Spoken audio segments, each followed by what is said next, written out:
Hello everyone, welcome to my channel ईजान fan fiction. तो चलिए फ्रेंड्स, अब हम अपनी स्टोरी अरेंज मैरिज का नेक्स्ट पार्ट शुरू करते हैं।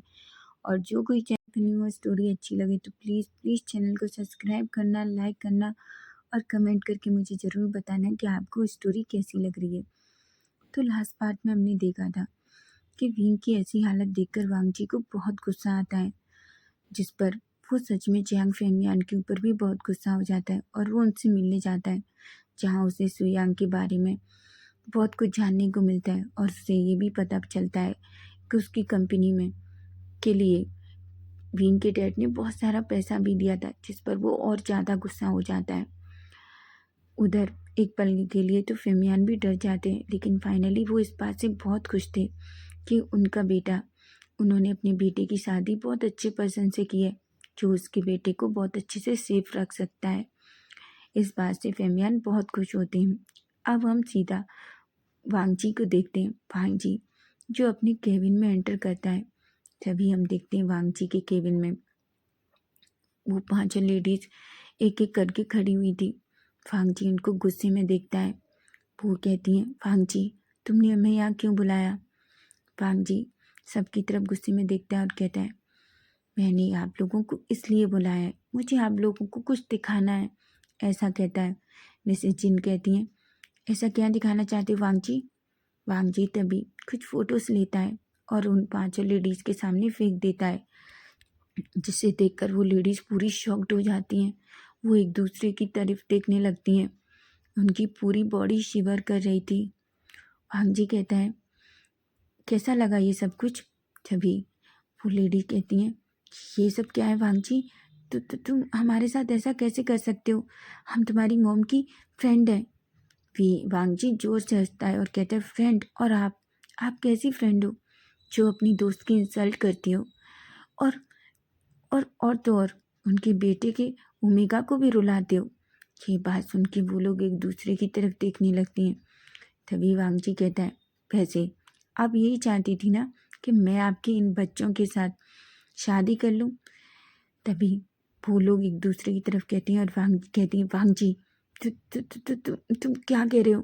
तभी वांगजी गुस्से में कहता है और कहता है, वो आप ही थी ना जिसकी वजह से मेरी मॉम कल इतना सैड थी और विंग विंग विंग को पूरी तरीके से आपने तोड़ दिया था। ये सुनते ही वो लोग शॉक हो जाते हैं और अपना फेस नीचे कर लेती हैं। तभी वांगजी कहता है, अच्छा, और आपको क्या लगता है अब मुझे आपके लिए क्या करना चाहिए? क्या होगा अगर मैंने ये सारी न्यूज़ और ये फ़ोटोज़ अगर मीडिया में दे दिए तो? जैसे ही वो ये सुनती हैं, वो वांगजी की तरफ देखती हैं और कहती हैं, बिल्कुल नहीं वांगजी, प्लीज़ ऐसा मत करना। अगर तुमने ऐसा किया तो हम पूरी तरीके से बर्बाद हो जाएंगे। वांगजी कहता है, अच्छा, आप बर्बाद हो जाएंगे? लेकिन कल आपने सोचा एक बच्चे को आपने क्या कहा, क्या क्या कहा, जिस वजह से वो बच्चा पूरी तरीके से टूट गया। और मेरी मॉम कितनी तकलीफ़ में थी। वो सभी अपना फेस नीचे कर लेती हैं और कहती हैं, वांगजी हमें माफ़ कर दो, हम हमें माफ़ कर दो। वांगजी कहता है, सच में अगर आपने मेरे साथ कुछ भी किया होता तो मैं आपको माफ़ी कर देता, लेकिन आपने मेरी मॉम और विंग को हर्ट किया है। तभी एक लेडी सामने आती है और कहती है, वांगजी हम तुम्हारी मॉम और तुम्हारे ओमेगा से माफ़ी मांग लेंगे, पर प्लीज़ वांगजी ये सब कुछ मीडिया में मत देना, हमारी बहुत बदनामी होगी और हम बहुत बर्बाद हो जाएंगे। वांगजी एक स्मग करता है और कहता है, ओह, तो आप माफ़ी मांगेंगी? तभी वो लेडी कहती है, हाँ, मैं विंग से और तुम्हारी मॉम लैनी से माफ़ी मांगने के लिए तैयार हूँ। वांगजी कहता है, ठीक है, तो आप माफ़ी मांगेंगी तो आप क्या चाहती हैं? आप माफ़ी कहाँ मांगना चाहती हैं? लैनी जैसे ही वो लोग ये सुनते हैं वो शॉक हो जाते हैं। वांगजी कहता है, ठीक है, आप शाम को उसी क्लब में पहुंचना जहां आपने मेरी मॉम को इंसल्ट किया था। वो एक दूसरे की तरफ देखने लगती हैं। वो अच्छे से जानती थी कि वांगजी अब जो कुछ भी करेगा वो बहुत बड़ा होने वाला है। वो लोग एक दूसरे की तरफ देखती हैं। तभी वांगजी कहता है, मुझे जल्दी बताइए, आप क्या करना चाहती हैं? आप उस क्लब में आना चाहती हैं या आप चाहती हैं कि मैं ये सारे फ़ोटोज़ मीडिया को दे दूं? तभी वो लेडी कहती है, नहीं, हम शाम को क्लब में पहुंच जाएंगे, ऐसा कहती हैं। भांग जी एक स्मग करता है और कहता है ठीक है आप जा सकती हैं। ऐसा कहती हैं वो चारों लेडी जिनकी आंखों में आंसू थे और चुपचाप वहाँ से चली जाती हैं। वांग जी चुप गुस्से में अपने दांत पीसता है। तभी वांग जी के केबिन का डोर ओपन होता है और सामने न्यूसेन को दिखता है। वांग जी न्यूसेन को देखकर एक गहरी सी सांस लेता है और कहता है अच्छा हुआ न्यूसेन तुम आ गए। न्यूसेन कहता है क्या हुआ वांग जी, तुमने मुझे इतना अर्जेंट क्यों बुलाया। तभी वांग जी न्यूसेन को बैठने को बोलता है। न्यूसेन वांग जी के सामने वाली चेयर पर बैठ जाता है। वांग जी न्यूसेन के सामने एक फ़ोटो फेंकता है। जैसे ही न्यूसेन उस फोटो को दिखता है कहता है वांग जी ये क्या कौन है। वांग जी कहता है ये सुयांग है। न्यूसेन कहता है सुयांग, ये सुयांग कौन है। वांग जी कहता है ये वो पर्सन है जिसने विंग को अपने मैरिज के टाइम पे छोड़ दिया था। न्यूसेन कहता है क्या। वांग जी कहता है हाँ, तुम्हें इस पर्सन का पता लगाना है कि ये अब कहाँ है। न्यूसेन उस फोटो को बहुत गौर से देखता है और कहता है ठीक है। वांग जी कहता है मुझे ये बताओ न्यूसेन, तुम इस पर्सन को कितने दिन में ढूंढ कर ला सकती हो। तभी न्यूसेन कहता है वांग जी तुम मुझे 2 दिन दो, मैं 2 दिन में इस पर्सन को तुम्हारे सामने खड़ा कर दूंगा। वांग जी एक स्माइल करता है और कहता है इसीलिए तुम मेरे दोस्त हो। न्यूसेन कहता है अच्छा। वांग जी एक स्माइल करता है। तभी न्यूसेन वांग जी की टीज करता है और कहता है वैसे मैं देख रहा हूँ आजकल कोई कोल्ड हार्टेड पर्सन किसी के लिए बहुत कुछ कर रहा है, किसी के लिए आज इस कोल्ड हार्टेड पर्सन का दिल धड़क रहा है। वांग जी कहता है तुम अपना मुंह बंद करो, ऐसा कुछ भी नहीं है जैसा तुम सोच रहे हो। न्यूसेन कहता है सीरियसली वांग जी तुम अब भी मानने को रेडी नहीं हो कि तुम्हें अपने ओमेगा से। तभी वांग जी बीच में ही टूकता है और कहता है न्यूसेन अब तुम जाओ, तुम्हें अपना काम भी करना है ना। न्यूसेन कहता है तुम सच में मॉन्स्टर हो। ऐसा कहकर वहाँ से चला जाता है। वांग जी जो जैसे ही विंग का नाम सुनता है उसकी हार्ट बीट एकदम से फास्ट हो जाती है। उधर हम लैंड ऑफिस में एक केबिन में देखते हैं जहाँ 2 लोग एक दूसरे को बहुत ही हॉट और पैशनेट तरीके से किस कर रहे थे। दोनों जो एक दूसरे को छोड़ना ही नहीं चाहते थे। दोनों की हार्ट बीट बहुत फास्ट थी, कोई भी एक दूसरे को छोड़ना नहीं चाहता था। दोनों को जब ये पता लगता है कि अब उन्हें सच में सांस लेने की ज़रूरत है तब जाकर वो एक दूसरे को छोड़ते हैं। दोनों गहरी गहरी सांसें ले रहे थे और एक दूसरे की तरफ देख रहे थे। तभी एक पर्सन कहता है मैं तुमसे अब और दूर नहीं रह सकता सिचेन। सिचेन कहता है जियांग चेंग और तुम्हें क्या लगता है मैं तुमसे दूर रह सकता हूँ। तभी जियांग चेंग कहता है तो तुम कुछ करते क्यों नहीं। सिचेन कहते हैं फिर भी मैं क्या कर सकता हूँ, तुम अच्छे से जानते हो हम दोनों अल्फा हैं। अगर किसी को ये पता चला कि हम दोनों अल्फा हैं और एक दूसरे से प्यार करते हैं तो मुझे नहीं पता लोग हमारे बारे में किस तरीके से रिएक्ट करेंगे। जियांग चेंग गुस्से में कहता है अच्छा तो क्या हम सारी ज़िंदगी ऐसे ही चुप चुप कर मिलते रहेंगे और एक दूसरे से प्यार करते रहेंगे। सिचेन एक स्माइल करते हैं और कहते हैं बिल्कुल नहीं बेबी, ऐसे नहीं करेंगे, बस कुछ थोड़ा टाइम दो, उसके बाद हम कोई ना कोई रास्ता ज़रूर निकाल लेंगे। तभी सिचेन कहता है हम 5 साल से रिलेशनशिप में हैं और हम इसी तरीके से मिलते हैं चुपके चुपके। मैं इन सब से थक चुका हूँ, तुम जानते हो मैं तुम्हारे बिना नहीं रह सकता, मुझे नाइट को तुम्हारे बिना नींद भी नहीं आती। सिचेन हंसने लगती हैं और कहती हैं अच्छा और तुम्हें ऐसा क्यों लगता है जैसे मैं तुम्हारे बिना रह सकता हूँ। तभी जियांग चेंग कहता है अगर तुम्हें नहीं लगता तो तुम कुछ करो, प्लीज़ सिचेन कुछ करो ना। सिचेन ऐसे देखते हुए जियांग चेंग को उन्हें बहुत क्यूट लग रहा था। वो जल्दी से जियांग चेंग की लिप्स पर किस कर लेते हैं और कहते हैं बेबी बस थोड़ा सा टाइम दो, मैं प्रॉमिस करता हूँ मैं ज़रूर कुछ ना कुछ करूँगा। और ऐसा कहकर वो जियांग चेंग को खींचकर हक कर लेते हैं। तभी जियांग चेंग खुद को थोड़ा सिचेन से दूर करता है और कहता है सिचेन अगर क्या होगा कि किसी ने हमारे रिश्ते को नहीं माना तो। तभी सिचेन कहते हैं जियांग चेंग तुम ऐसा क्यों सोच रहे हो। जियांग चेंग की आंखों में आंसू आ जाते हैं और कहता है सिचेन अगर ऐसा हुआ तो मुझे नहीं पता कि मैं जी पाऊंगा, मैं तुम्हारे बिना नहीं रह सकता, मैं मर जाऊंगा। सिचेन कहते हैं फिर भी ऐसा कुछ नहीं होगा और तुम मुझे प्रॉमिस करो आज के बाद ये मरने वाली बात तुम नहीं करोगे, तुम जानते हो ना कि मैं तुमसे कितना प्यार करता हूँ। ऐसा कहता है जियांग चेंग जैसे ही ये सुनता है उसके फेस पे एक छोटी सी स्माइल आ जाती है और वो जल्दी से सिचेन की लिप्स पे एक छोटा सा किस करके कहता है, तुम जल्दी कुछ करो, मैं अब तुमसे और दूर रहना नहीं चाहता। अब तो विंग की भी शादी हो गई, वो भी वांग जी के साथ है। पता है सीजे की भी कुछ दिन में हो जाएगी। मैं अकेला नहीं रहना चाहता, समझे तुम। तभी सिचेन उसकी तरफ देखते हैं और कहते हैं, ओके बच्चा, हम जल्दी कुछ ना कुछ करेंगे, प्लीज़ तुम बिल्कुल टेंशन मत लेना, ठीक है। सिचेन और जियांगचेंग दोनों एक दूसरे को देखते हैं और टाइटली हग कर लेते हैं। सिचेन और जियांगचेंग 5 साल से रिलेशनशिप में हैं, लेकिन दोनों अल्फा हैं। ये सब कुछ तब शुरू हुआ जब जियांगचेंग ने सिचेन के साथ एक प्रोजेक्ट पर काम करना शुरू किया था। वहाँ से धीरे धीरे दोनों के बीच एक दूसरे के लिए फीलिंग्स आना शुरू हो गई और उन दोनों को ये पता होते भी कि वो दोनों ही अल्फा हैं, वो एक दूसरे के प्यार में पड़ गए। सिचेन और जियांगचेंग एक दूसरे से बहुत प्यार करते हैं, लेकिन आज तक ये बात किसी को नहीं पता, क्योंकि जब भी वो दूसरों के सामने मिलते हैं तो इस तरीके से प्रेजेंट करते हैं कि बस वो फैमिली फ्रेंड्स हैं। अब हम उधर लैनी और विंग को देखते हैं। लैनी विंग की तरफ देखती है और कहती है, भांग जी ने कॉल किया था। विंग कहता है, क्या हुआ मॉम। लैनी कहती है, पता नहीं, उसने कहा कि इवनिंग में हम दोनों रेडी रहें। भीम जो बहुत खुश हो जाता है, उसे लगता है कि वांगची उसे कहीं लेके जाने वाला है। तभी वो मन में सोचता है, अगर मॉन्स्टर मुझे ही लेने जाने वाला है तो उसने मॉम को क्यों रेडी किया। फिर अपने मन में कहता है, मैं ज़्यादा ही सोच रहा हूँ, वो मॉन्स्टर मुझे कहीं लेके जाने वाला नहीं। तभी वो कहता है, फिर मॉम वो हमें कहाँ ले जाने वाले हैं। लैनी कहती है, पता नहीं, उसने कहा कि मैं और तुम दोनों रेडी रहें। ठीक है, अब हम सीधा इवनिंग का सीन देखते हैं, जहाँ जॉन जो अंदर आता है और लैनी और विंग से कहता है कि उन दोनों को सर ने बुलाया है। तभी लैनी कहती है, वांग जी कहाँ है। जॉन कहता है, सर हम जहाँ जा रहे हैं वहीं मिलेंगे।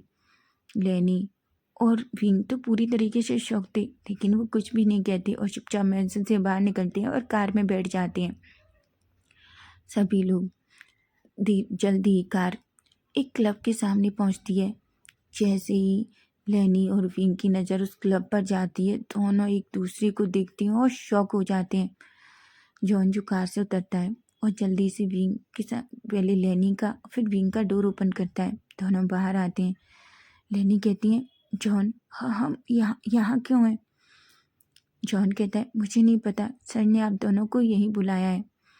लैनी जो विंग की तरफ देखती है, विंग की बॉडी फिर से शिवर कर रही थी। उससे जो कुछ कल हुआ था वो उसकी आंखों के सामने फिर से आ गया था। विंग कहता है, मॉम हम यहाँ क्यों हैं। लैनी कहती है, मुझे नहीं पता, हमें अंदर चलना चाहिए। जिसे जॉन जो उन दोनों को अपने सामने कर लेता है और खुद दोनों के पीछे चलने लगता है। लैनी को समझ आ रहा था कि विंग फिर से डरा हुआ है, इसलिए लैनी जल्दी से विंग का हाथ पकड़ लेती है और दोनों क्लब के अंदर आते हैं। लेकिन जैसे ही वो क्लब के अंदर आते हैं, वो देखते हैं क्लब में जितना साउंड था और जितना क्लाउड था वो पहले कभी नहीं था। इतने लोग इस क्लब में कभी नहीं आते थे जितने आज थे। और सभी लोग वो 5 लेडीज को देख रहे थे जो सामने खड़ी हुई थी। और वांगची एक सोफे पर अपने पैर के ऊपर पैर रखकर बिल्कुल एक किंग की तरह बैठा हुआ था। लैनी जैसे ही उन लेडीज को ऐसे देखती है वो शॉक हो जाती है। तभी वांगची अपनी मॉम और विंग को देखता है। विंग को देखते ही वांगची का फेस पता नहीं क्यों एकदम से सॉफ्ट हो जाता है और वो अपनी मॉम और विंग से कहता है, मॉम विंग आप इधर आइए। लैनी जो आती है, तभी लैनी वांगची के पास बैठ जाती है। विंग जो लैनी के पास बैठने वाला था, लेकिन तभी वांगची विंग का हाथ पकड़ लेता है। विंग तो शॉक हो जाता है। वांगची विंग से अपनी साइड बैठने को कहता है और कहता है, विंग तुम इधर आओ, मेरे पास बैठो। एक पल के तो लैनी भी शॉक थी। तभी विंग जो सच में बहुत डरा हुआ था, उसकी बॉडी शिवर कर रही थी। उसे नहीं पता था कि क्या होने वाला है। उसे तो बस जो कुछ कल उन लेडीज़ ने किया था उसे वही याद आ रहा था, इसलिए वो सामने उनका फेस भी नहीं देख पा रहा था। वो चुपचाप से भांगजी के पास बैठ जाता है। भांगजी को पता था कि विंग डरा हुआ है, इसलिए वो विंग का हाथ पकड़ता है और उसे धीरे धीरे सहलाने लगता है। वो विंग का फेस अपनी तरफ करता है और कहता है, मेरी तरफ देखो। विंग जो वांगजी की तरफ देख रहा था, वांगजी कहता है, तुम्हें डरने की ज़रूरत नहीं है, मैं हूँ ना। विंग जो बस वांगजी के फेस की तरफ ही देख रहा था। वांगजी विंग के फेस को सहलाता है और कहता है, तुम्हें डरने की ज़रूरत बिल्कुल नहीं है, समझे? बस तुम देखो अब आगे क्या होने वाला है। विंग उनकी तरफ देखता है। तभी मिसेस सिंह सामने आती हैं और अपने घुटनों के बल विंग के सामने बैठ जाती हैं। पार्टी में वहाँ जितने भी लोग थे सभी बस उन लोगों को उन लेडीज़ को ही देख रहे थे। वो लेडी कहती है, विंग हमें माफ़ कर दो, जो कुछ हमने कल तुम्हारे साथ किया। विंग की तो आंखें बड़ी बड़ी हो जाती हैं। वो एक पल मिसेस चिंग को देखता है, एक पल वांग जी को। वांग जी के चेहरे पर जो एक स्मग था। विंग तो पूरी तरीके से डर जाता है। विंग कहता है, क्या? तभी वो लेडी कहती है, हमें माफ़ कर दो विंग, हमने जो कुछ तुम्हारे साथ कल किया हमें वो बिल्कुल नहीं करना चाहिए था। लेनी भी पूरी तरीके से शॉक थी। तभी वो सारी लेडीज़ लेनी के पास जाती हैं और कहती हैं, लेनी हमें माफ़ कर दो, हमने जो कुछ कल तुम्हारे और विंग के साथ किया हमें वो सब कुछ नहीं करना चाहिए था। लेकिन लेनी को तो और गुस्सा आ जाता है। लेनी जो उन लेडीज़ की तरफ देखती हैं और अपना फेस दूसरी तरफ कर लेती हैं। तभी विंग जिसे बिल्कुल अच्छा नहीं लग रहा था कि वो लेडीज इस तरीके से अपने पैरों पे बैठकर विंग से माफ़ी मांग रही हैं। विंग खड़ा होता है और कहता है, आंटी आपको ये सब करने की ज़रूरत नहीं है, जो कुछ हुआ उसे भूल जाते हैं। तभी वांगजी विंग का हाथ पकड़ लेता है और कहता है, विंग बिल्कुल नहीं, जिसने जो किया है उसे उसकी सज़ा मिलनी चाहिए। तभी वांगजी कहता है, पर गगा। वांगजी कहता है, बिल्कुल नहीं। विंग कहता है, गगा प्लीज़ रहने दीजिए ना, जो कुछ हुआ उसे भूल जाते हैं, वैसे भी वो मॉम की फ्रेंड्स हैं। लेनी कहती हैं, इनमें से कोई भी मेरी फ्रेंड नहीं है, मैंने गलती की थी इन लोगों को अपनी दोस्त बना के। तभी मिसेस चिन की आंखों में आंसू आ जाते हैं और कहते हैं, लेनी ऐसा मत बोलो, हम जानते हैं हमने जो कुछ कल किया वो बहुत गलत था, हमें ऐसा नहीं करना चाहिए था, पर हमें माफ़ कर सकती हो ना, हम दोस्त तो थे ना। लेनी कहती है, मेरी गलती थी और मैं सच में तुम लोगों को कभी माफ़ नहीं करूँगी।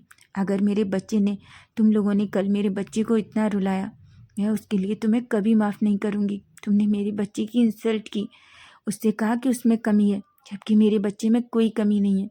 तुम देख सकते हो मेरा बेटा वांगजी अपने ओमेगा से कितना प्यार करता है, वो उसके लिए कुछ भी कर सकता है। जैसे ही ये शब्द वांगजी और विंग सुनते हैं वो तो पूरा शॉक हो जाते हैं। वांगजी जो बस अब विंग को ही देख रहा था, विंग जो वांगजी को ही देख रहा था, दोनों अच्छे से जानते थे कि दोनों की हार्ट बीट बहुत फास्ट थी। लेकिन विंग जो अपने मन में सोचता है, ऐसा कभी नहीं होगा, वो मुझसे कभी प्यार नहीं करेंगे, उन्होंने तो ये बात मुझे पहले ही बोल दी कि वो प्यार जैसे रिश्ते में बिलीव ही नहीं करते। पर गगा मेरी इतनी केयर क्यों करते हैं अगर वो मुझसे प्यार ही नहीं करते, ऐसा सोचता है। विंग की हार्ट बीट बहुत फास्ट थी, लेकिन उसे अपने हार्ट में एक पेन भी हो रहा था। उसे बहुत ऐसा फील हो रहा था जैसे उसे बहुत तेज कहीं दर्द हो रहा है। वांगजी विंग की तरफ देखता है, कहता है, विंग क्या तुम ठीक हो? विंग अपना सर हाँ में हिला देता है। तभी लेनी खड़ी होती हैं और विंग का हाथ पकड़ती हैं और कहती हैं, वांगजी विंग चलो, आज के बाद मैं इन लोगों को देखना भी नहीं चाहती। विंग कहता है, पर मॉम। लेनी कहती है, बिल्कुल नहीं विंग, अब इन लोगों की तुम कोई भी सिफारिश नहीं करोगे, समझे तुम? ऐसा कह के वो विंग का हाथ पकड़ के वहाँ से ले जाती हैं। सभी लोग उन लोगों को देख रहे थे और उन पर अजीब अजीब बातें कर रहे थे। उन लोगों को बहुत अजीब और शर्मिंदगी महसूस हो रही थी। तभी मिसेस सिंह वांगजी जो अब लेनी और विंग के जाने के बाद भी अभी खड़ा था, उन लोगों को बहुत अजीब लग रहा था। तभी वांगजी उनके सामने आता है और कहता है, समझ में आया, जब हम किसी की इंसल्ट करते हैं तो कैसा लगता है। अब आपको पता चलेगा, ये शर्मिंदगी आपको झेलनी पड़ेगी और आपको इसी के साथ रहना होगा। इतना जल्दी लोग आपकी इस बेइज्जती को कभी नहीं भूलेंगे, समझिए आप। ऐसा कहता है और वहाँ से चला जाता है। वो लोग सबकी तरफ देखती हैं और अपना फेस नीचे कर लेती हैं। उन लोगों को सच में बहुत ज़्यादा ही इंसल्ट फील हो रहा था। अब हम सीधा मेंशन को देखते हैं, लैंड मेंशन को, जहाँ विंग जो चुपचाप बेड पर लेटा हुआ था।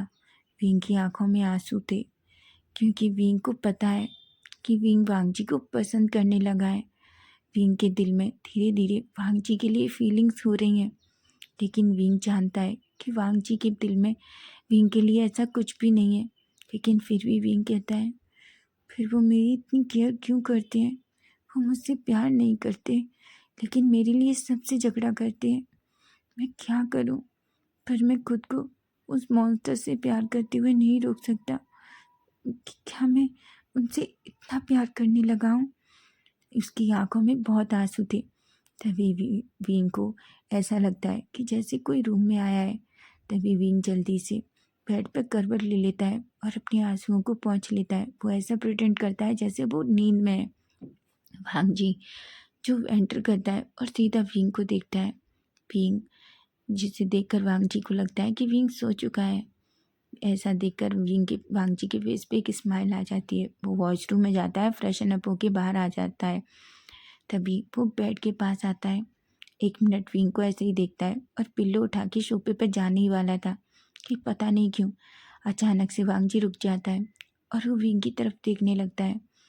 हालांकि विंग का फेस वांग जी को नहीं दिख रहा था, खाली उसकी बैक ही दिख रही थी। तभी वो अपने मन में कहता है, क्या मुझे विंग के पास ही सोना चाहिए? पर नहीं, मैं ऐसा कैसे कर सकता हूँ? तभी वो सोचता है, पर क्या होगा अगर विंग जाग गया और उससे फिर से डर लग गया तो? नहीं, मैं उसे अकेला नहीं छोड़ सकता। वो अगर डर गया तो? वो चुपचाप से अपनी पिल्लो वहीं बेड पर रख देता है और धीरे से वांग जी के विंग के पास लेट जाता है। उधर विंग जो चाहता था कि वांग जी बस उसके पास ही लेट जाए, वो ना जाए सोफे पर सोने, अपने मन में कहता है, गग्गा मन जाइए वहाँ, प्लीज़ मेरे पास ही सो जाइए। पर वो कह नहीं पाता। लेकिन थोड़ी देर बाद ही विंग को ऐसा फील होता है कि जैसे उसकी कमर के अराउंड किसी के हाथ है। भाई विंग एक पल के लिए तो शॉक्ड हो जाता है, लेकिन जल्दी ही विंग को वांग जी खींचकर अपनी चेस्ट पर रख लेता है। विंग तो एक पल के लिए शॉक्ड हो गया था। उसकी हार्ट बीट बहुत फास्ट हो गई थी। वो खुद को मुश्किल से रिलैक्स करता है और चुपचाप वांग जी से उसी तरह चुपचाप वांग जी के चेस्ट पे इसी तरह लेटे रहता है। हालांकि वांग जी को पता नहीं कि वो विंग के साथ ऐसा क्यों कर रहा है। वो टाइटली विंग को होल्ड कर लेता है। जल्दी विंग और वांग जी दोनों गहरी नींद में चले जाते हैं। तो फ्रेंड्स, आज का पार्ट आपको कैसा लगा है? अगर स्टोरी अच्छी लग रही है तो प्लीज़ चैनल को सब्सक्राइब कीजिए, लाइक कीजिए और कमेंट कीजिए।